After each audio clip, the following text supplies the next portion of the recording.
दोस्तों बात करेंगे रिजल्ट्स के ऊपर। आखिर क्यों हमारी फाइल जो है डिले हो रही हैं, चाहे वो आपकी टूरिस्ट वीज़ा है, विजिटर वीज़ा है या फिर स्टूडेंट वीज़ा है। तो वीडियो को शुरू से लेकर अंत तक देखिएगा। मुझे उम्मीद है कि कहीं ना कहीं आपको कुछ सिखा के जाएगी। मेरे चैनल पे नए हैं तो आप इसको सब्सक्राइब करके रख सकते हैं। दोस्तों जो पेंडिंग रिजल्ट्स हैं या डिले हो रहे हैं, आखिर कारण क्या है, हमको ये समझना पड़ेगा। क्योंकि आपके बहुत डाउट हैं कि मेरी फ़ाइल सितंबर में, अक्टूबर में, नवंबर में, दिसंबर में लगी है, क्या वजह है, मेरा रिजल्ट क्यों नहीं आ रहा, मैं और कितना इंतज़ार करूं, मेरे दोस्त का या मेरे नेबर्स का तो आ गया लेकिन मेरा रिजल्ट क्यों नहीं आ रहा। इसके पीछे क्या कारण है दोस्तों? ऐसा है कि मैंने पिछली वीडियो में बताया था, जैसे दिसंबर की बात करें तो दिसंबर में छुट्टियों के कारण, नए साल के कारण, क्रिसमस के कारण, उस दौरान क्या हुआ था कि जो फाइल सी बड़ी पेंडिंग फाइल्स हो गई थी, इकट्ठी हो गई, जिनको हम बैकलॉग बोलते हैं। तो उन बैकलॉग को खत्म करना it's not a easy game for visa officer, उसको टाइम लगेगा। अब ऊपर से क्या है, नई फाइल्स वैसी लग रही हैं, उनमें कोई कमी नहीं है। क्योंकि जो टूरिस्ट वीज़ा की बात करें, जो टूरिस्ट वीज़ा है वो एक ऐसी कैटेगरी है जिसमें हर एक मुल्क अप्लाई करता है। चाहे वो इंडिया ले लो, पंजाब ले लो, पाकिस्तान ले लो, चाइना ले लो या यूरोपियन कंट्री से ले लो, कहीं से भी, हर एक कंट्री से जो है हर कोई आना चाहता है और वहाँ की ब्यूटी देखना चाहता है, कल्चर देखना चाहता है और इन्जॉय करना चाहता है। तो इस समय नई फाइल्स तो बंद ना हुई, अगर हम टूरिस्ट की बात करें तो वो वैसे ही लग रही हैं। तो कहीं ना कहीं दोस्तों ये कारण है, सम टाइम कुछ नई जो फाइल लगती हैं उनका रिज़ल्ट वीज़ा ऑफिसर जल्दी दे रहा है। बट उसके पीछे एक कारण ये है कि हो सकता है वो फाइल जो है प्रेजेंट अच्छे ढंग से की हो, वीज़ा ऑफिसर को लग रहा हो कि यार ये सही फाइल है, सारे रिक्वायर्ड डॉक्यूमेंट्स हैं इसके, इसलिए उनका रिज़ल्ट जल्दी आ रहा है। सम टाइम क्या होता है कि जैसे हमारी फ़ाइल जाती है, जैसे आप सब जानते हैं कि वो एआई का इस्तेमाल करते हैं, तो वो जो सॉफ्टवेयर है वो आपकी फ़ाइल में जो पेंडिंग्स हैं वो निकाल देता है। तो वीज़ा ऑफिसर को लगता है कि इसमें ये जो पेंडिंग्स हैं, तो वो फाइल वहीं आपका जो है टाइम ज़्यादा लेने लग जाती है। सम टाइम वीज़ा ऑफिसर आपकी फ़ाइल को वेरीफाई करता है, इसलिए समय लग जाता है। तो कहने का मतलब ये है कि दोस्तों, अगर आपकी फ़ाइल को 3-4 महीने हो गए हैं, पेशेंस रखें, हरी मत करें, रिज़ल्ट ज़रूर आएगा।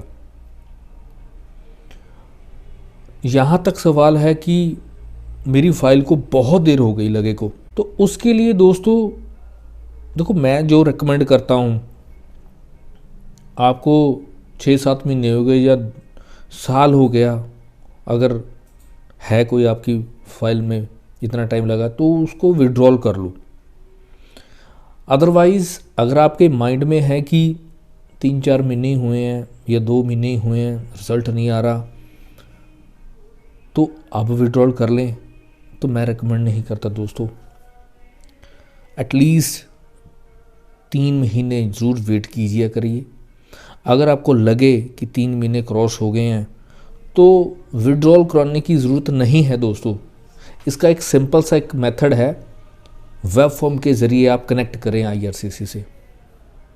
चाहे आपका जो ट्रैवल प्लान है वो एक्सपायर हो गया हो, चाहे आपने होटल बुकिंग के साथ लगाया था या आपने इनविटेशन के आधार पे, या वहाँ पे कोई इवेंट था, या आपकी कोई मैरिज सेरेमनी थी या बर्थडे सेलिब्रेशन था, कोई भी इवेंट था, वो भी चाहे एक्सपायर हो गया हो, तो फिर आप वेब फॉर्म का इस्तेमाल कीजिए करिए।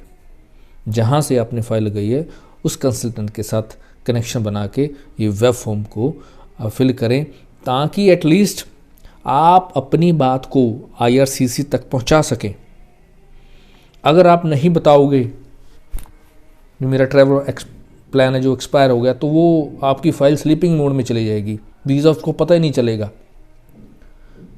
सो इसलिए दोस्तों, सबसे पहले ये काम करें, इंस्टेड कि आप उसको विड्रॉल कर लें या ज़्यादा पैनिक होके और जल्दबाजी में कोई डिसीज़न ले लें, उसको विड्रॉल कर लें, तो मैं रेकमेंड नहीं करता। Have patience. देखिए, जब आपकी फ़ाइल चली गई उसका रिज़ल्ट आएगा ही आएगा, पॉजिटिव या नेगेटिव, ये डिपेंड आपकी कागज़ों के ऊपर निर्भर करता है, डिपेंड करता है, बट रिज़ल्ट ज़रूर आएगा। थोड़ा सा पेशेंस रखना पड़ेगा आपको, क्योंकि जो मैक्सिमम टूरिज़्म की बात कर रहा हूँ अभी, अगर मैक्सिमम जो फाइल हैं आज की डेट में कनाडा में लग रही हैं। अगर मैं ऑस्ट्रेलिया की कंपैरिजन करूं तो ऑस्ट्रेलिया में कम फाइल लग रही हैं। ऐसा नहीं है कि ऑस्ट्रेलिया वीज़ा नहीं दे रहा है, लेकिन वो कुछ सेलेक्टेड कैटेगरीज हैं उनमें वीज़ा दे रहा है। यूके में भी है, न्यूजीलैंड में भी कहीं ना कहीं अब रिफ्यूज़ल भी आ रहे हैं। जो जेन्युइन प्रोफाइल है उनको वीज़ा मिल रहा है। लेकिन ओवरऑल बात करूं दोस्तों, जो मैक्सिमम फाइल्स हैं वो अभी भी जो हैं कनाडा में है। तो इसलिए थोड़ा सा बैकलॉग भी ऐड ऑन कर सकते हैं और नई फाइल्स का भी प्रेशर है वीज़ा ऑफिसर के सामने, तो कहीं ना कहीं टाइम ज़्यादा लग रहा है।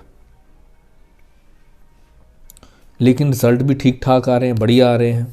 जिनकी फ़ाइल अच्छी है उनके रिज़ल्ट आ रहे हैं। अगर जिनकी फ़ाइल में कोई प्रॉब्लम है तो उनको वही 179B लिख के आ जाता है। यहाँ पे थोड़ा सा मैं ऐड ऑन करूँगा, अगर रिफ्यूज़ल आ भी जाती है तो घबराने की ज़रूरत नहीं है। देखो, अगर तो आपने सच्चे डॉक्यूमेंट्स लगाए हैं फिर भी रिफ्यूज़ल आ जाती है, तब भी आपको पैनिक नहीं होना। अगर आपने झूठे कागज़ लगाए हैं, झूठे इवेंट्स दिखाए हैं, या कई बार हम बिज़नेस मीटिंग के आधार पे, इवेंट्स के आधार पे मैं बिज़नेस मीटिंग अटेंड करने जा रहा हूँ, या कोई फेक इनविटेशन लेटर लगा दिया, अगर फिर लगाया है, फिर दोस्तों आपकी प्रोफाइल ख़राब होती है। तो अगर आपने सच्चे डॉक्यूमेंट्स लगाया फिर भी आपकी रिफ्यूज़ल आई थी, तब भी घबराने की ज़रूरत नहीं है। थोड़ा वेट करें तो रीअप्लाई कर सकते हैं जो भी आपकी रिफ्यूज़ल आई है। रही बात प्रोसेसिंग टाइम की, उसके लिए आपको वेट करना पड़ेगा।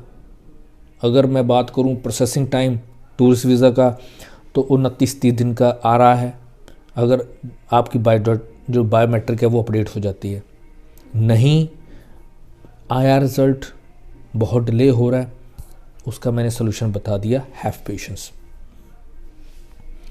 साथ में अगर मैं बात करूं कि क्या इस वक्त हमें अप्लाई करना चाहिए कनाडा के लिए, टूरिस्ट वीज़ा के लिए, विजिटर वीज़ा के लिए, जी हाँ बिल्कुल। अगर आपके माइंड में है कि स्टूडेंट वीज़ा के लिए को तो कैपिंग लग गई है, उन्होंने डिडक्शन कर दी है, तो ऐसा टूरिस्ट वीज़ा में नहीं है दोस्तों।